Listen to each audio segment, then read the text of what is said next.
Hello and welcome to DRJ's webinar series. I'm John Seals, Editor-in-Chief of Disaster Recovery Journal. Today's sponsor is Recovery Point, and the topic is Resilient by Design, Preparing, Protecting, and Recovering from Ransomware Attacks. Before we jump into the topic, I'd like to go over a few housekeeping items. Today's session is being recorded. The recording will be shared with everyone in an automated email tomorrow. Attendees are in listen-only mode. If you have any questions, please use the question panel located in the right side of your screen. We'll answer as many questions as we can at the end of the session. Our presenters today are Scott Williams and Jeff Judy. As Recovery Point's top security and compliance leader, Scott does more than ensure the company becomes stronger through today's threat landscape. He also helps to grow the organization's strongest capabilities internally and externally as a value creator stemming from challenges faced in cybersecurity today. He continues to manage risk for the entire organization and gauges today's threats with his growing team and operational leadership.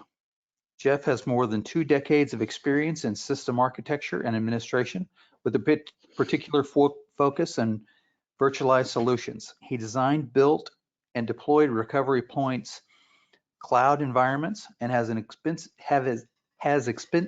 extensive experience with a broad range of storage, replication, and backup technologies.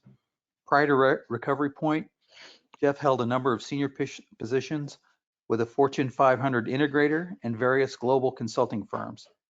He also has experience deploying new data centers and leading system engineer teams. He is a VMware certified professional. With no introductions, I'd like to welcome Scott and Jeff. Thank you. Thank you, John. Thanks, John. Thanks for having us today. So, Scott, how you feeling? Feel pretty good. All right. It's a good day, and yeah. So looking forward to talking about some resilient by design, ransomware. That's right, resilient by design, preparing, protecting, and recovering from ransomware attacks. So what does it mean to be resilient by design? Oh, there we go. Oh, it's us. Scott, take us through this one. No, sure. So when we look at NIST, I mean, NIST has several controls, and there's a lot of things in place here that we can really glean from. It's basically, anticipating and withstanding and recovering from, and being able to adapt. Right? There's different conditions out there, stresses, many vectors of attack, including 0 days, compromises, whether internal or external. So these are systems that are usually enabled by cyber resources, and the resiliency around that is basically intended to enable the organization and the mission to align with the business, and when especially around those resources that are dependent upon cyber resources to be achieved in a contested cyber environment where you have massive amounts of potential I would say vulnerabilities, exploits, weaknesses across different systems and platforms that we continue to try to help resolve, and then be able to adapt and recover. Right. So it's all about being able to identify, see it, solve it kind of situations. Right. If you can see it, you can solve it, and then also quickly recover from those situations, and get your systems and your business back online, and get business operations back to normal again.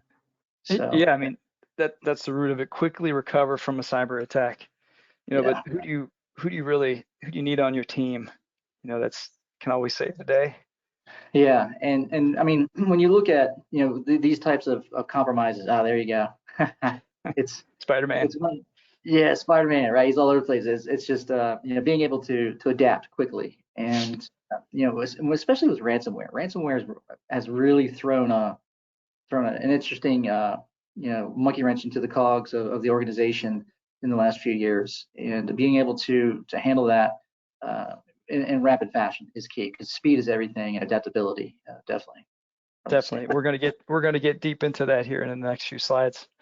Nice. But just to take a quick look at Recovery Point, those of you that haven't really heard of us, we are a disaster recovery service provider, and our mission is to relentlessly deliver exceptional recovery services. So we strive always to ensure our clients are protected and able to recover from any type of disaster. One of the things we like to take on is really the challenges of planning and conducting disaster recovery. And we like to turn those things around and turn them into opportunities for growth, to ensure that your business is not that it just survives an attack, but it's going to thrive in the face of adversity. We own and operate our own Tier 3 Uptime Institute certified data centers. And our platform support is very wide and deep. So we cover everything from IBM mainframe, IBM Power I and AIX, x86 virtual and physical, and hybrid cloud solutions. And in addition to assisting with just general disaster recovery plans and services, and our co-location in our data center, we offer fully managed recovery across all of those multi-platforms and all the way up through the application stack. And so today we're going to take you into, how to be resilient from a cyber attack, how to plan and prepare, and show you our new capabilities around cyber preparedness and recovery. So Scott, tell me a little bit here about the risks. You're the CISO, Yeah. so you see this. You have your head in this every day. It's really interesting. I mean, these numbers keep climbing it seems like every week almost. I mean, especially when we're doing threat intel. One of the things that we do internally here at Recovery Point is threat intelligence constantly, and getting a better understanding of the threat landscape around the globe. And we're seeing, a lot of these numbers really coming in and piling up, especially when we look at the 73% of the companies worldwide have paid a ransom to recover data. Now, keep in mind that data, they may not have gotten it all back, right? There's a lot of numbers underneath of that as well. And when you look at the normal data, the average cost of a data breach, right? So we're looking at what 9.4 million here on the slide. You have to realize that a lot of companies may not have that much coverage. Sometimes when we look at the base coverage around cyber, I think the minimum nowadays is roughly around 5 mil. So sometimes when you look at these numbers, they're considerably increasing, because you not only have to look at the fallout, of what's going on with the encryption of the data, but also the fallout and the reputation that's at stake as well. And we'll be talking about that later. But then they target mainly the backups. So we're going to be talking about that when we talk about anatomy of attack, how that kind of plays out.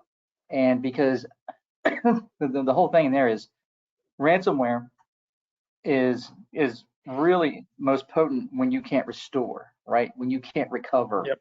So recoverability is the key mitigating factor against ransomware. So one R versus another R would be ransomware versus recoverability.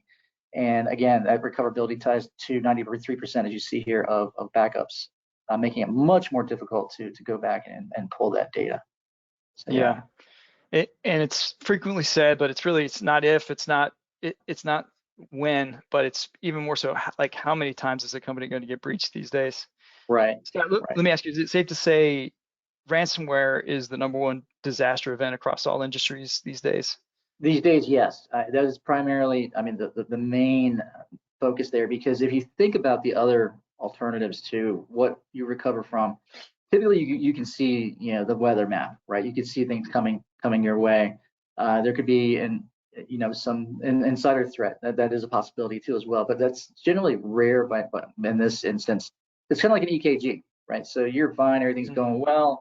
Next thing you know, there's a 0-day that hits. There's 0 days that hit recently, even inside of Windows, inside of Microsoft recently, and other platforms like firewall vendor OSs that are dealing with this constantly. That 0-day, when it hits, it's like boom, and it takes more time to remediate than it does to exploit that 0-day. So when you think of a 10x factor, it could take a day for that 0-day to show up. It could take 10 days to remediate it, and then they have 9 days to kind of work through those details as an example, right? So that's really the thing is, ransomware has so many different avenues it can take through, so many different vendors and different exploits, different levels of accessibility. And we're going to go into more details. You can take us through the anatomy in a couple slides, but these numbers don't tell the whole story either. There's more that kind of goes unreported or unaccounted for. There's things like increased insurance premiums. I think you mentioned that. There's brand damage. There's employee burnout, loss of productivity. If your IT staff are spending the next, I think that the average time to recover is 24 days. So if they're spending the next 24 days solely focused on trying to restore systems and bring applications back online, any roadmap items you were trying to get done for your company for that year they're gone. I would think those schedules are out the window. Yes. And then there's disciplinary action too, loss of job security. That is kind of, these things kind of go on. These are things that are hard to track and not reported at top line for, how much was paid out and how much data was ransomed and recovered, but they still have a deep impact on businesses. Absolutely. Yeah. And the brand damage is definitely one of the major intangibles there that you have to be aware of. And also damage to the executive leadership and even the board. I mean, the board and leadership are at risk as well. So definitely Yep. something to keep in mind. So this message right here, it's effective cyber resiliency requires proactive measures before breach, not reactive actions during. And it seems simple and straightforward when you just kind of read the text here, but there's still so many companies that are woefully unprepared. Many companies have untested DR. They might have a DR plan, but it's gone untested for the last 12 or 24 months. They have no cybersecurity budget in place. And it's kind of, in my world, it's hard to fathom, but companies still have no air gapped or immutable backups. They just keep a local copy and they feel that they're protected in that fashion. So proactive steps is the best approach. And if I could say, like, I at one point in my career, a long time ago, I was a backup admin, and I could never imagine ever testing that you had never tested recovering from your backups until you were in the middle of a ransomware attack. Because something like that would put your IT staff in less than a desirable position to be in, and those backup admins, they might just decide to throw in the towel and say, hey, I've been telling you for the last 12 months we need to do this kind of thing. So I'm sorry about this. Yeah, absolutely. Yeah, when you think of the backup admins, it's like we also gotta have the restore admins. Essentially, a backup admin should be a restore admin. Yeah. Exactly. Yeah. So organizations must have a cyber resiliency plan in place, right? This is our recommended checklist of things that are really musts for you. And so we can run through this briefly. Or Scott, you can take us through some of this if you want. Yeah, sure. Yeah, so basically, it's all about planning.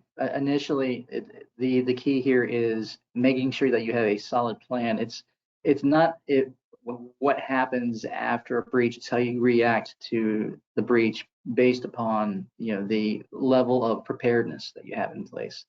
Incident response. There's procedures around that where you can work and partner with incident response providers that could work with the recovery teams as well, and business continuity teams, and just looking at the other things here. But basically, when we look at the major issues here, is pressure testing, right? Ensuring that there's no leaks in your plan, and doing that pressure test to test your IR plans and programs. And we do that from like tabletop sessions, working with IR teams. It could be different IR teams, right? We've got different specialties, forensics, things like that. And then of course, the automation, which Jeff, I think you can probably talk to more so than I can here, and really, understanding how those things can be deployed. But the things in blue are some of the things that we really like to focus heavily on, especially in this presentation here today, is try to get a better understanding around these things here. And of course, we'll talk more about the other areas, but really, testing and deployment of automation, things like that is key to help reduce human error. Yeah, I mean, a fully developed and tested response plan is going to help mitigate the damage. It's going to save the company tons of money, and your own personal time is going to save you tons of personal time. Yeah. And it's going to empower the security experts to make the right decisions in the middle of the recovery efforts when it's a high pressure situation. And it's really going to help to reduce the damage in the long run to your company. Absolutely. So Scott, how does NIST has the framework in place that we follow, but really, can you take me through how our services today map to the cybersecurity framework. Yeah, absolutely. I mean, a lot of things that we do here at Recovery Point tie directly into the NIST cybersecurity framework, or what's known as the CSF. And this is a set of controls that are basic initially to give you an off the ground look into 5 major areas, right? So, we have the identification of asset management. One of the things that we try to do here is chant the mantra of, see it, solve it. If you can see it, you can solve it, you can manage it, you can govern it, right, through governance. As you can see here, right in the center, or in the iris of this framework here. And when you look at what we try to do initially is we facilitate this with strategic partnerships that can be like with our one of our partners like Deep Seas as an example, and get a better idea of the environment and the assessments of risk and what the risk appetite is for the organization, right? So once we get that into place, that's more of a preparedness piece, and then protection. And this is one area where there's protection both on the cybersecurity side as well as the recovery side. Protection could be you have the tooling in place, you're scanning, you have your MDR, your EDR platforms for endpoint management and things like that. And then basically Recovery Point can come in and thread that needle and kind of work with the incident response teams to say, hey, we can pair with you, and also with the risk assessment piece to say, these are the systems that are highest at risk. These are some of the things that we want to protect. And then detection, anomalies, anomalous behavior, events. That's where we can come in and do some of the rudimentary scanning through backup and restore, recovery, what have you. And then also through vulnerability scanning and capabilities that we offer from an aspect of when things land. Okay, how can we scan for those things? And how can we work with our strategic partners to do that? Then, of course, with responding, we bring that together with the IR teams and partners to respond to what they may say. Hey, you have the green light to go ahead and move forward to recover those systems, and that's where we come in towards the end here, and then the cycle starts all over again, right? So recovering and looking at planning and improvement. What were the lessons learned? What was the root cause? Were the immutable backups resilient, as an example? Did the resilience plan actually maintain a high level of resiliency, right? So these are some of the things we work through. Yeah, and a lot of this we try to automate as much as we can too. So. Exactly, and you're right. Like the cycle starts again. Whether it's you step through this in a tabletop exercise or it was a live event. The circle continues.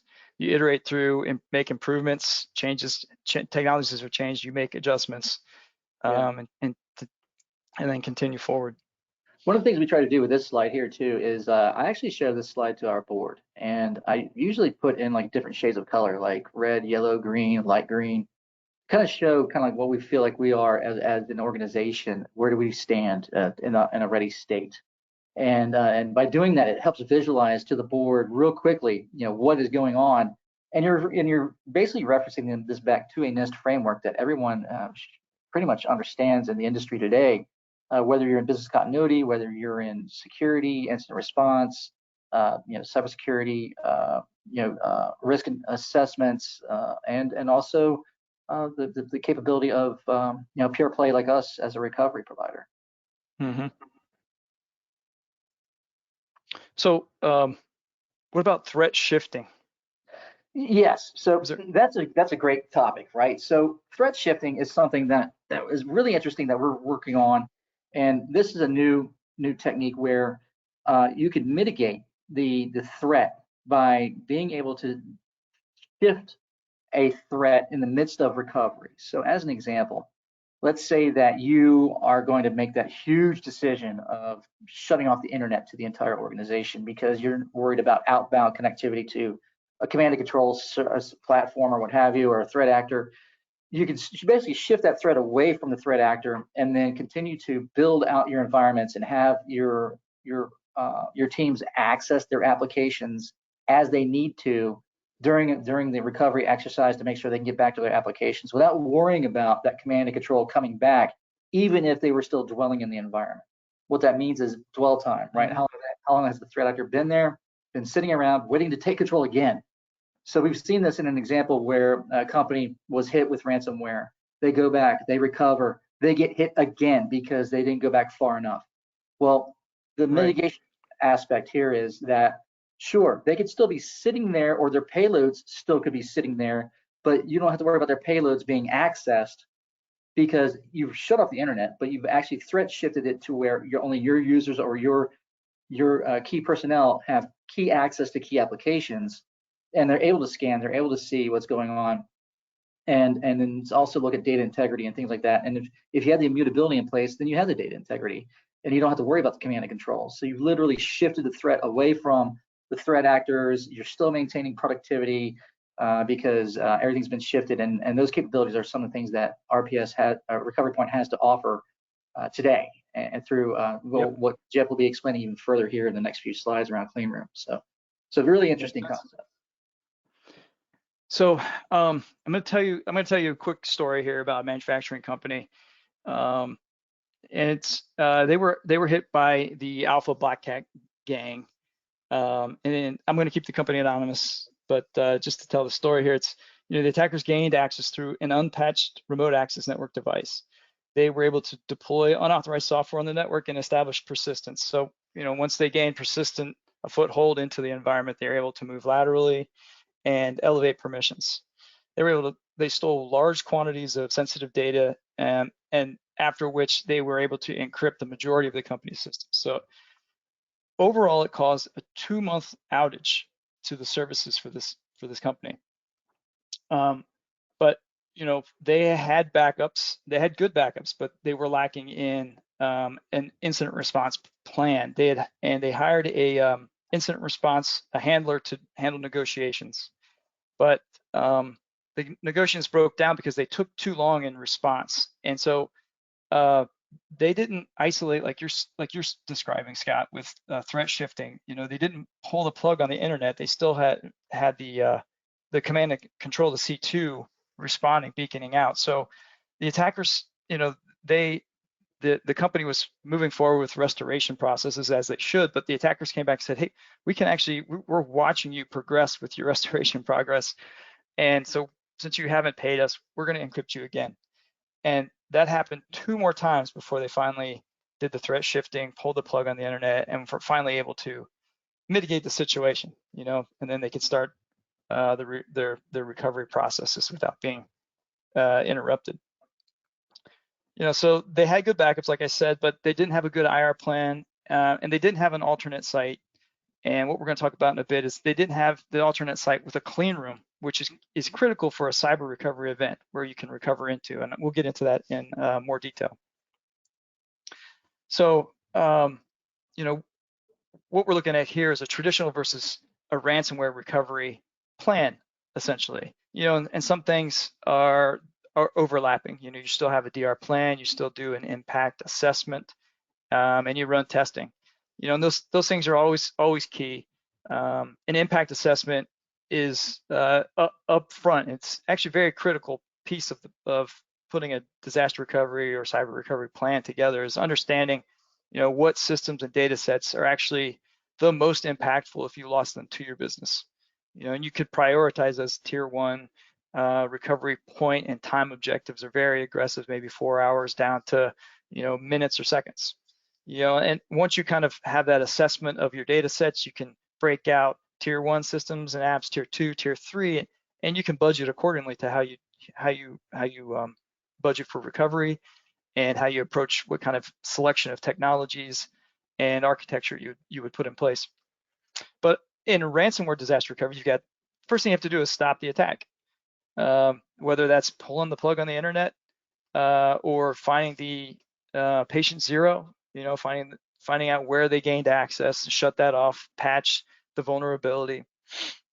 What Scott was talking about with a 0-day previously, it's very difficult. Those are 0-day. I mean, that's something that nobody knew about, and you just happened to be the unlucky company that got hit by that, by having that vulnerability in place. Maybe it was sitting out on the internet. So that's part of a tabletop exercise. What do I do with a 0-day? How do I respond to that? So stop the attack.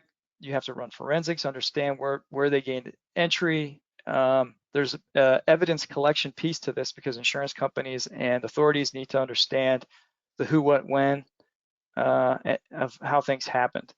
And then almost in tandem and parallel, you have IT teams that are running restores and scanning and rebuilding and reconstituting systems.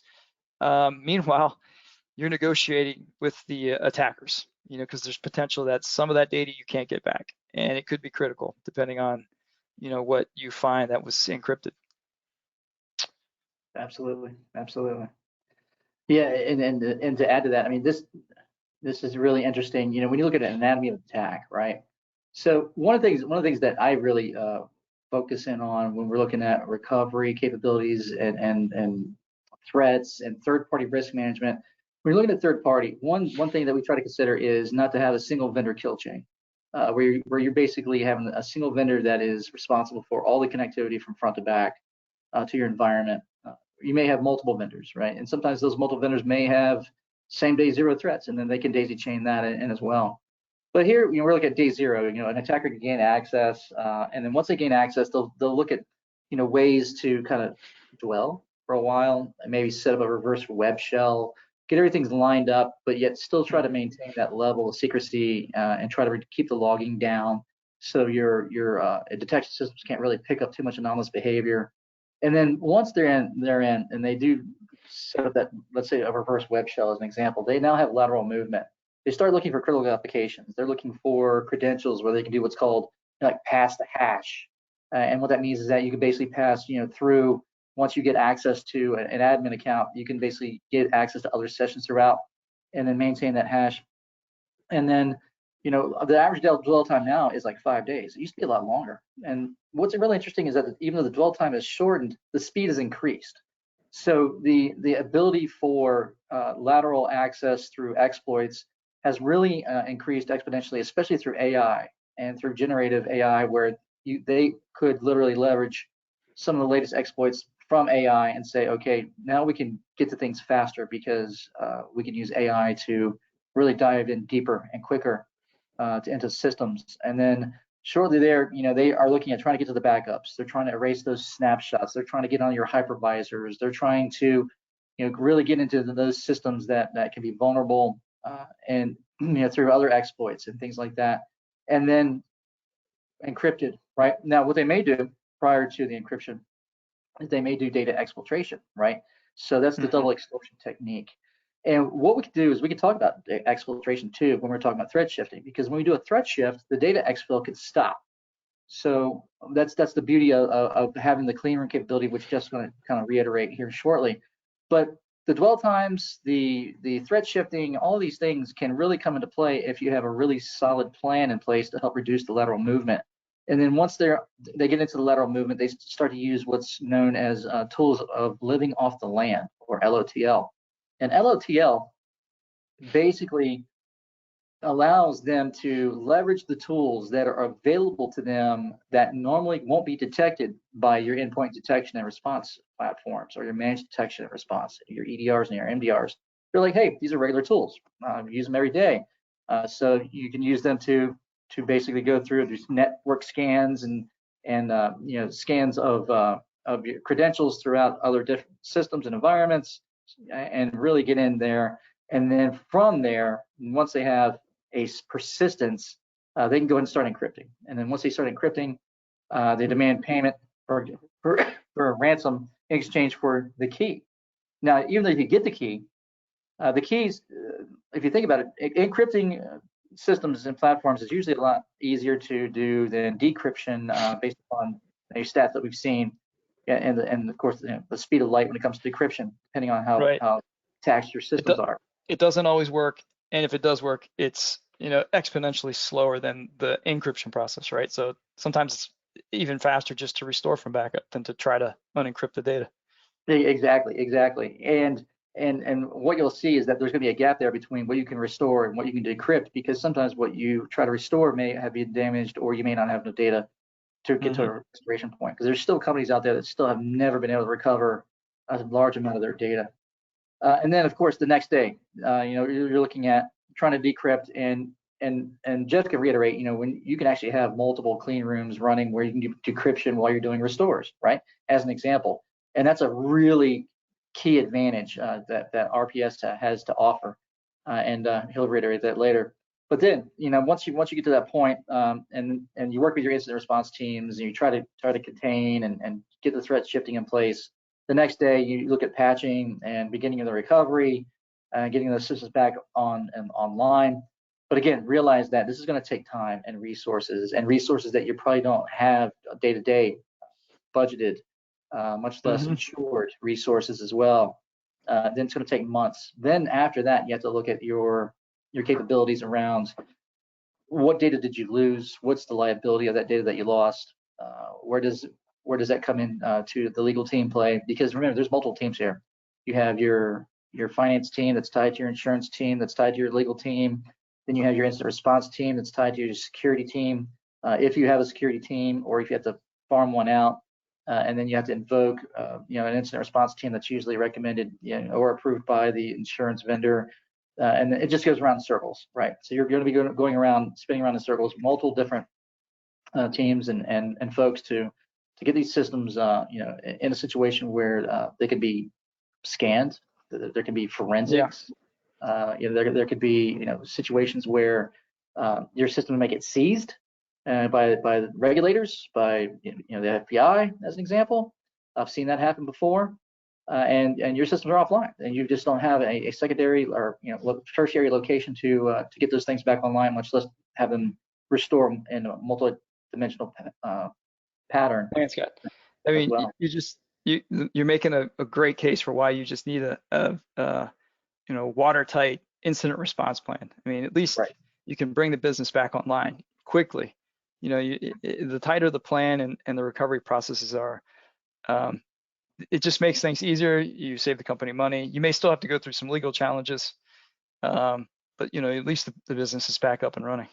Right, and that's the key: is get the business back up and running, and then let everything fall out where it may. But at least you'll be able to get those things back because of, let's say, the type of backups you have. Like here, number one, immutability, and you can talk more about that, Jeff, here if you like.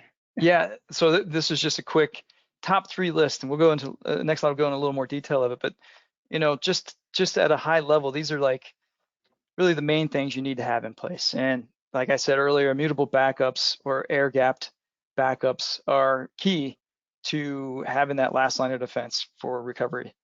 And then you get into inventory management, BCDR planning, testing and validation, and then clean rooms are a new piece to like cyber resiliency. Inventory management, I said before, but it's really key. You should have that very tight and organized, so you understand every data set, every system, and the criticality, and apply a ranking to each of those items. You can understand, hey, I lost a tier 1 data set that's highly critical to my company. It was exfiltrated. Those kind of things can be, if you understand it, what happened to it, you're able to report on it quickly and the business can make decisions quickly based on that information. You could come back and say, oh, they only took a tier 10 data set that's really nothing to us. Do not pay these guys any money, or it at least provides you a bargaining chip when you're negotiating a ransomware payment.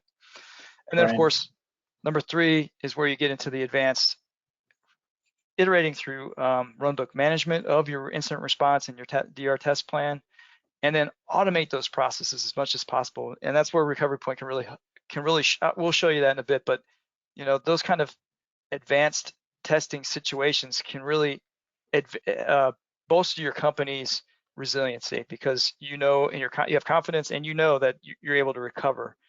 It's not just planned for but never tested.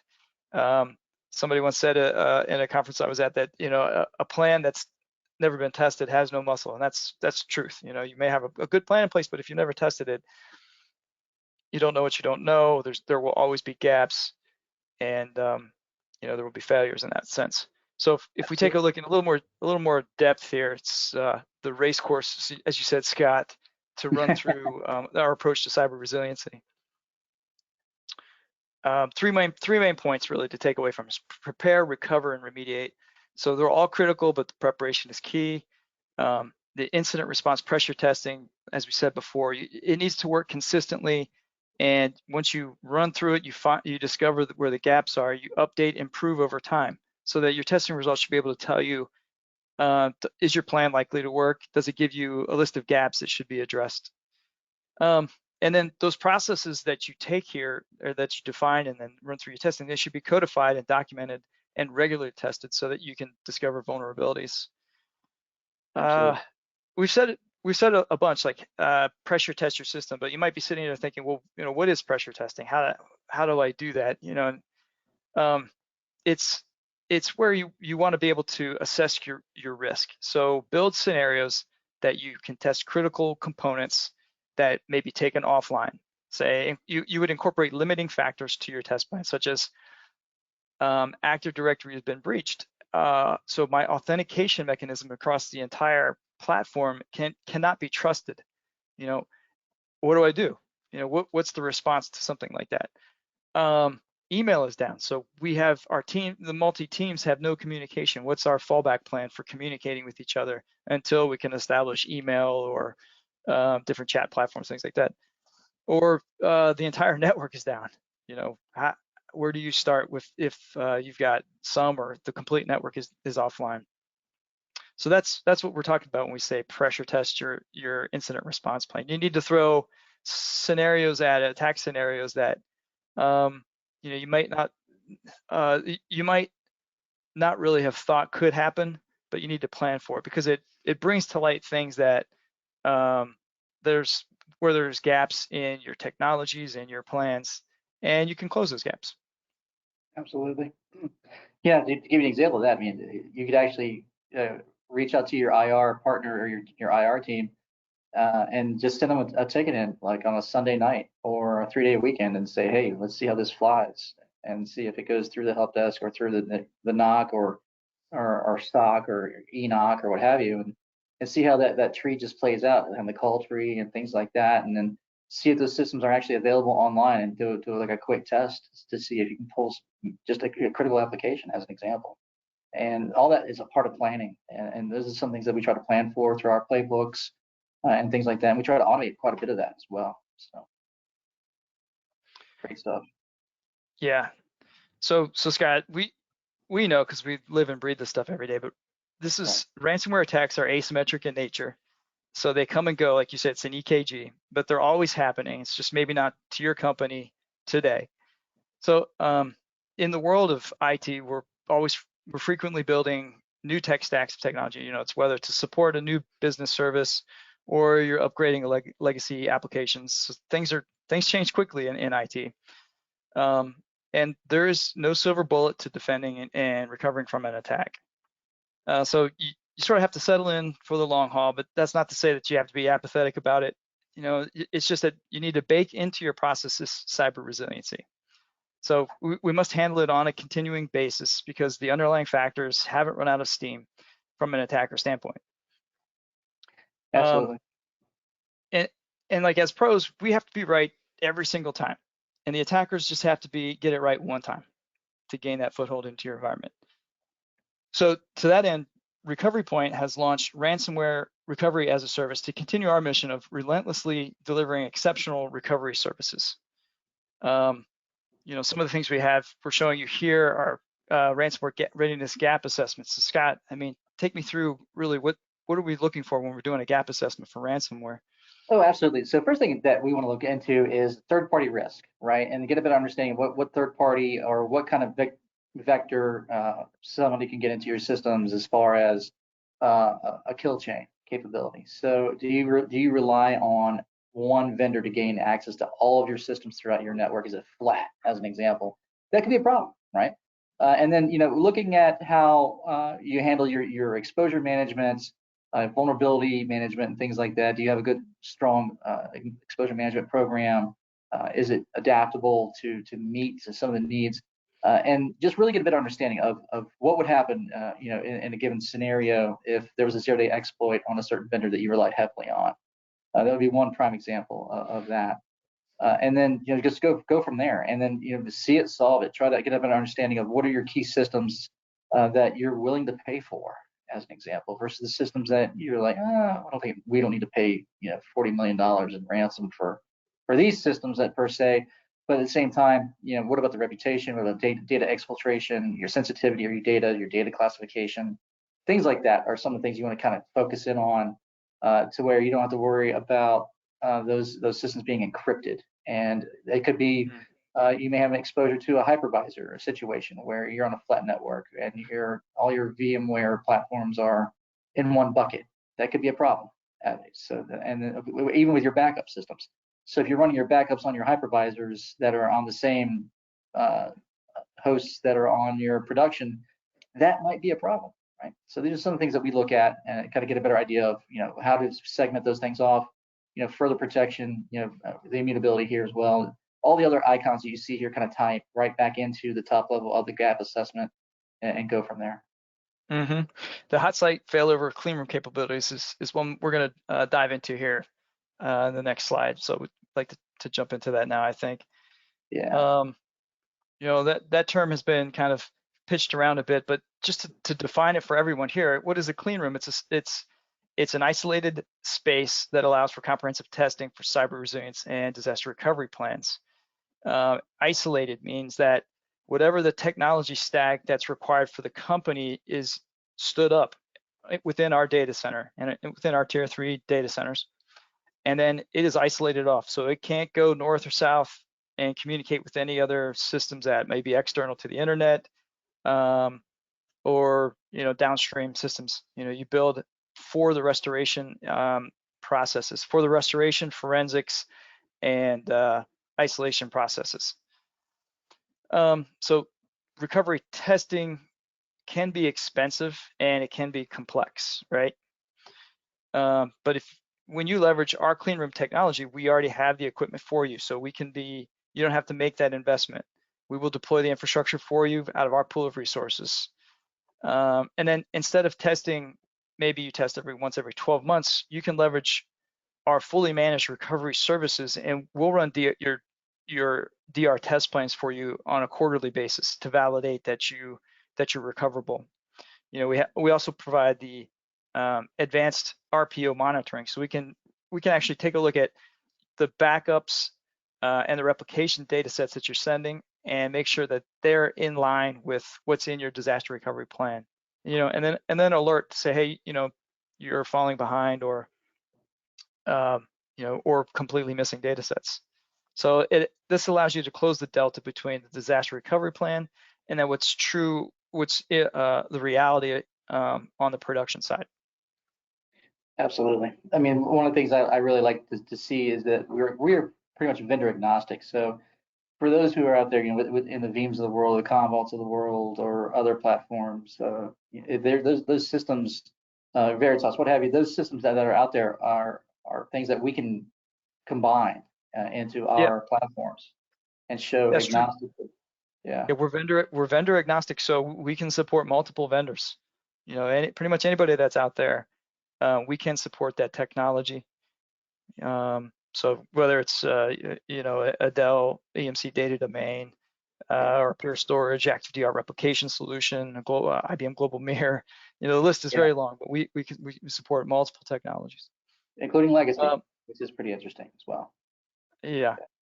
So to take you a little bit deeper into the processes inside a clean room and what an incident response might look like, it's very important to know what to recover, and then per instance, is it clean?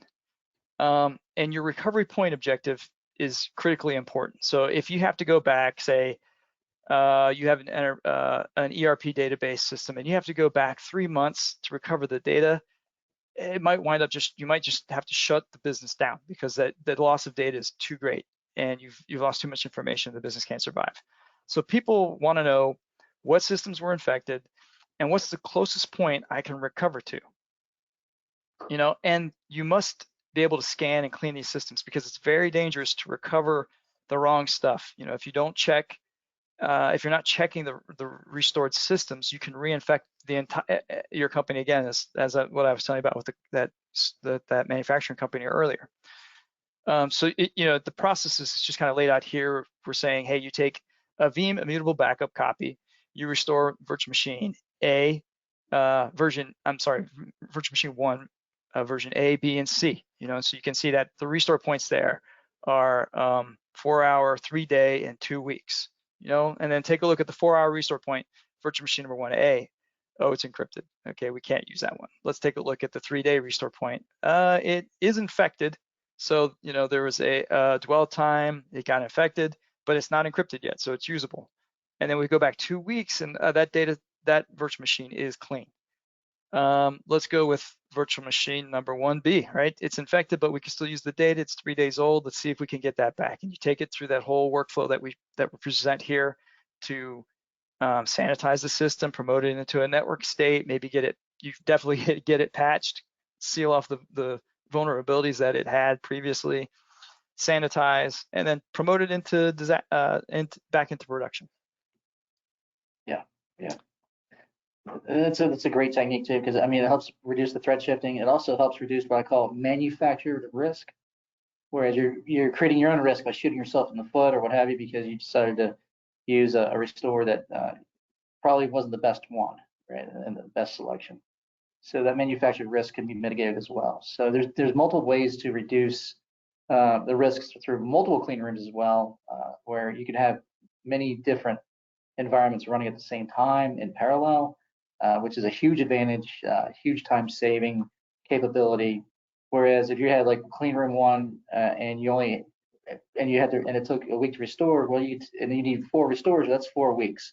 Whereas if you had 4 clean rooms lined up, then you would be able to basically get everything back up within a few days and be able to pick door number 1 through door number 4 and say, okay, this is the one we want to go with, and our manufacturing risk is minimal. That's right. So to tie it all together, we have a resiliency console. So that console, it really delivers end-to-end automation, disaster recovery planning, and real-time tracking for recovery purposes. So it holds, the resiliency console holds your disaster recovery plan. So it has every tier, it has every system and every data set. And so it has the knowledge to understand what needs to be recovered when and where. And it also has dependency mappings. So if you take a look at mostly everything in a company is dependent on Active Directory and DNS. So that would be maybe the first thing that you recover. And then from then on, you recover your databases and so on and so forth. That is all mapped inside of this resiliency console. So it gives you the playbook, the disaster recovery plan, and it's a living plan. It's codified and can be used as your authoritarian authority for what needs to be recovered and when, and then you can reach out to the data mover technologies from that information to say, does my production, is reality meeting what disaster recovery expectations have in place? Yeah, and this is a great console too, because it's real time. It shows you what's going on. You get to see results. Executive like myself can come in. I could log in, take a look, and without bothering the whole team, and then be like, "Where are we at? Where are we at? What's going on?" This helps you get a better idea of the bigger picture.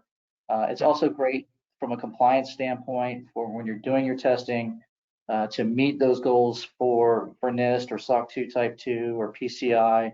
HIPAA, high trust, what have you, because these reports are valid and they're validated, and it's a trust verified platform.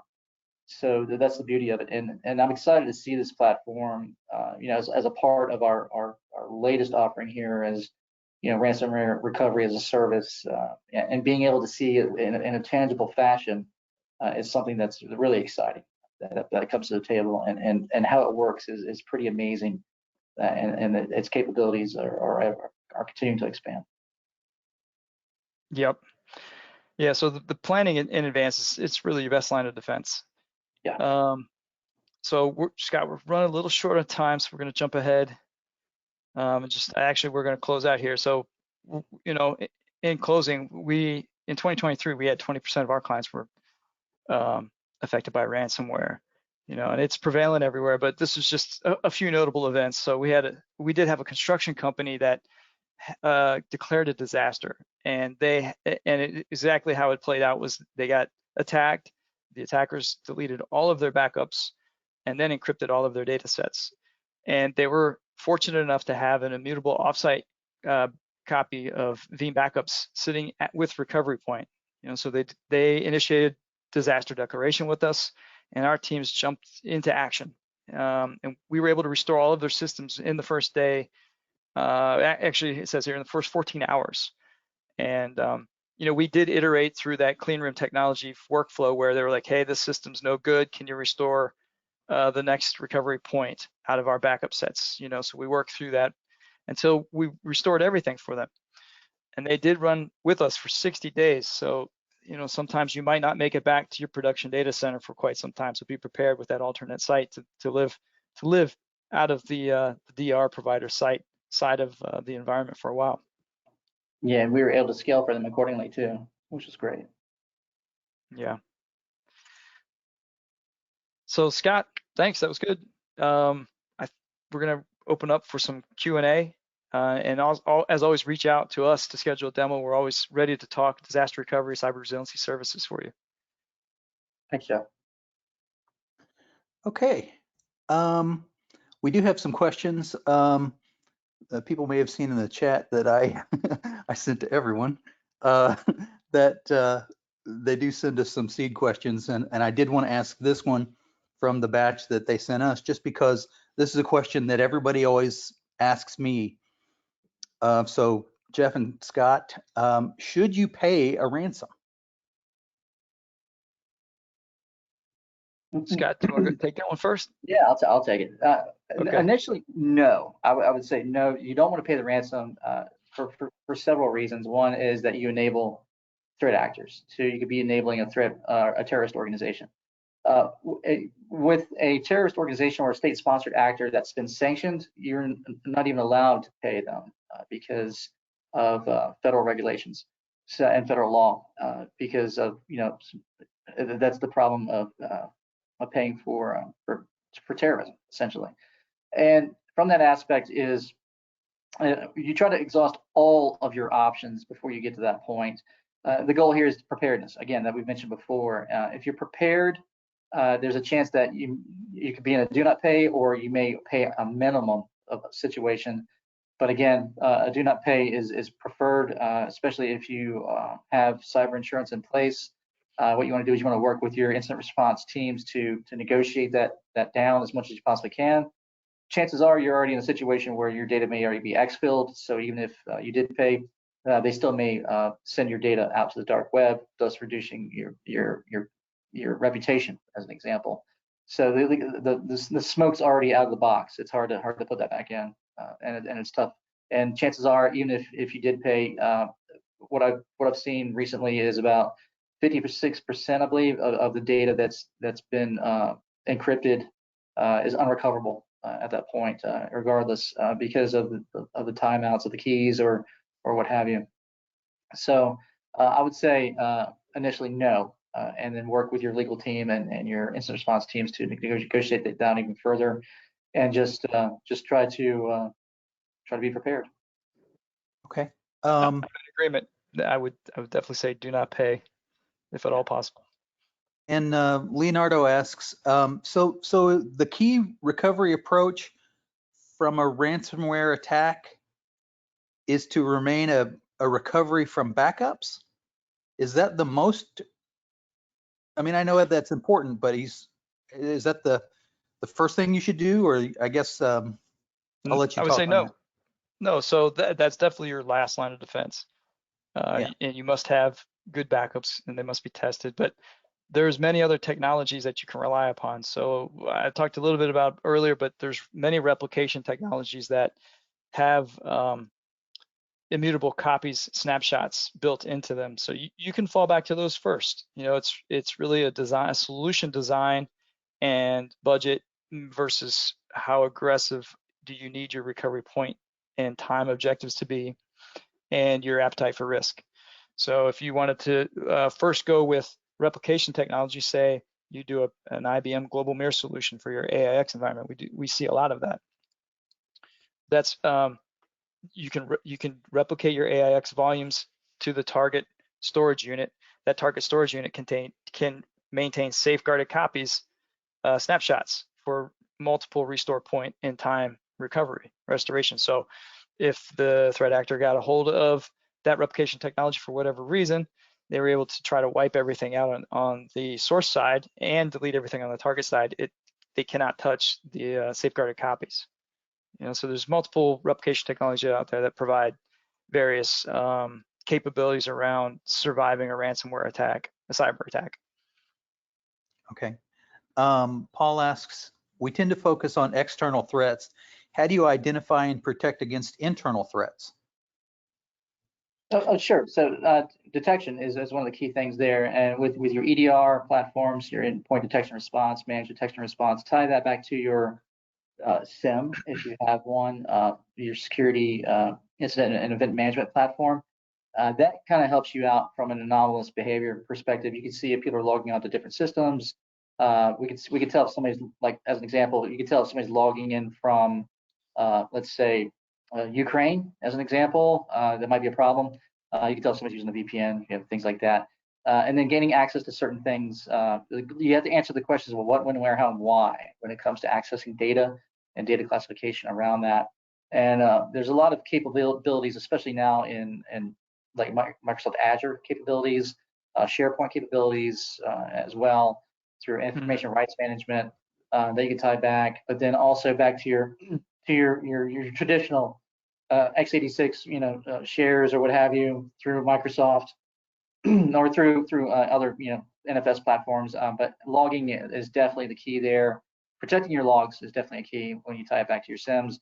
But then those systems can then tie back to your EDR, which can tie back to your incident response, which then can tie back to your recovery capabilities to make sure that if somebody's deleting data, as an example, you'll be able to track that and then be able to recover from that as well for an insider threat perspective.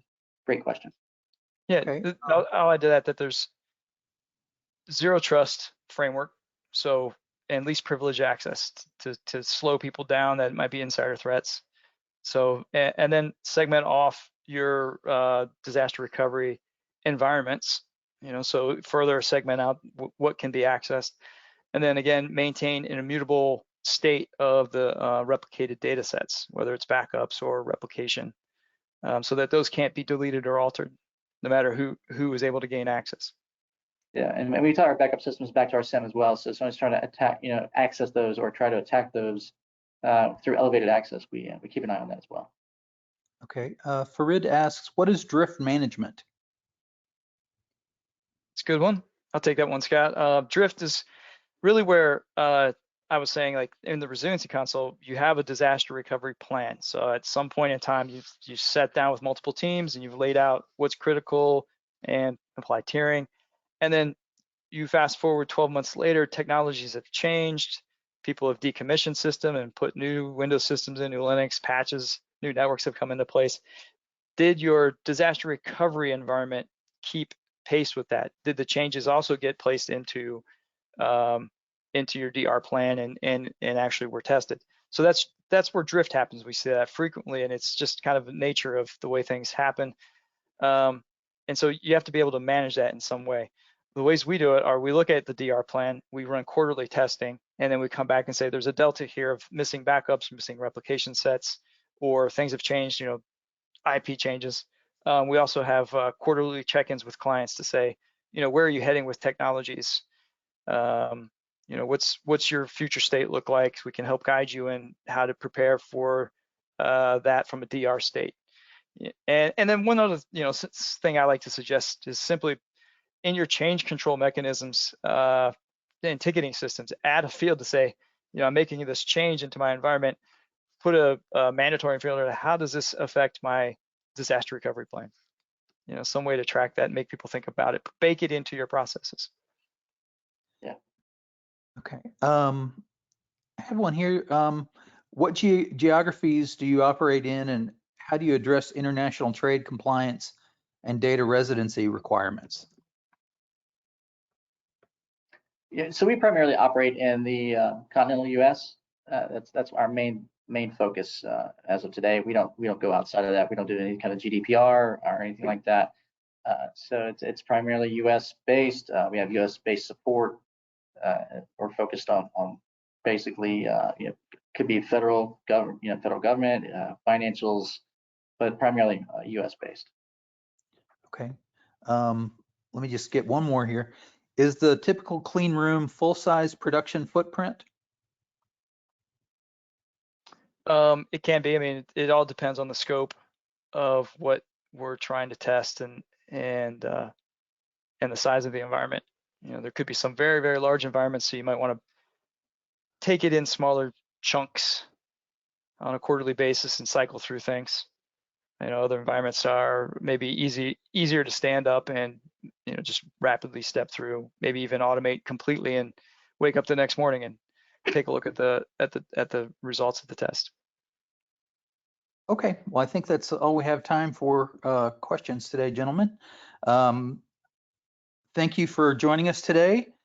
We trust that you gained some valuable insights from today's webinar. I'd like to personally thank Scott and Jeff for their time today, as well as Recovery Point for sponsoring this event. A recording of today's webinar will be emailed to all attendees tomorrow. For any other questions, please do not hesitate to reach out to DRJ. Thank you again, and this now concludes today's webinar. Thank you, John.